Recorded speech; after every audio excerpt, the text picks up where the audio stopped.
Illinois continues to lose population according to the latest U.S. Census data, and shows that big cities in blue states losing people to big cities in red states. Welcome back, Bishop on Air, and hanging out with you each and every weekday morning. Like, subscribe, hit that notification bell. Short segment today because I got to get back to the Illinois State Capitol because they continue session. But if you go over to thecentersquare.com and find Illinois, you'll be able to see some of the latest headlines, including the latest census data showing that Illinois' largest cities continue to lose population. And this coming from the U.S. Census Bureau, which shows that the top 5 cities for population gain in the country were located in Texas, Florida, and North Carolina, while Chicago lost population.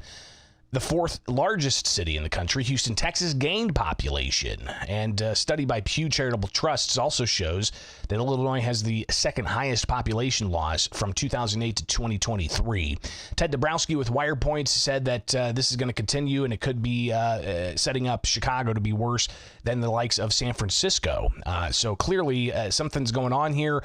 Democrats in the state of Illinois, they tend to dismiss population estimates, saying that they're just estimates and that the U.S. Census is getting things wrong.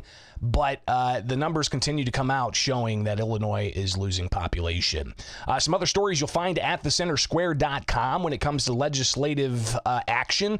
The House passed a measure banning wildlife hunt contests. And this would essentially say that if you're having a contest to go after squirrels or coyotes, which are predators at the top of the food chain, and go in packs and mess with wildlife, and they could even go after small children and pets. The state of Illinois, in some areas, they have wildlife hunt contests where people who get the most bagged predators, they get some kind of cash prize. But the Humane Society pushed for a ban on the practice, not a ban on taking a rifle out and shooting these prey on your farm, but merely having a cash contest for it. So that passed the House. We'll see if it gets brought up in the Senate. Meanwhile, as we talked yesterday, Illinois legislators continuing tax and spend policies in the final days of legislative session.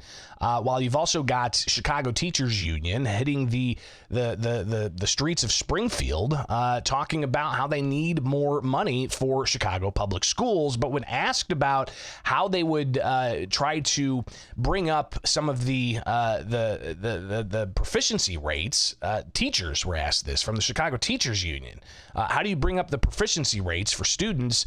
They said ask CPS that, but these are the teachers that are on the ground in Chicago schools demanding more money for CPS. But also when asked about CPS's spending priorities, they including the spending of $600,000 on balloons since 2019, according to Chalkboard News, another organization you can go and read up on education news. They essentially said that they don't have anything to respond to that, and diverting about the real question of funding schools. So again, go to thecentersquare.com where you can find more of these headlines and stay up to date of what's going on in Illinois as they've got the final few days of legislative session underway. They've got $800,000 that we're possibly going to see in cuts because tax increases aren't popular, but a lot to happen in the days in ahead. They've got 9 days left. May 24th is when they're going to adjourn, but they've got until May 31st to pass a budget with simple majorities. So go to thecentersquare.com. Be sure to subscribe to the newsletter and donate if you like the reporting. You can keep us on the ground by donating. So again, go to thecentersquare.com and make that happen. All right, so we'll keep you updated. Be back at it tomorrow after another day of legislative session. All right, I got to get out of here. Have yourselves a wonderful rest of the day. It's Bishop on Air. Like, subscribe, and hit that notification bell.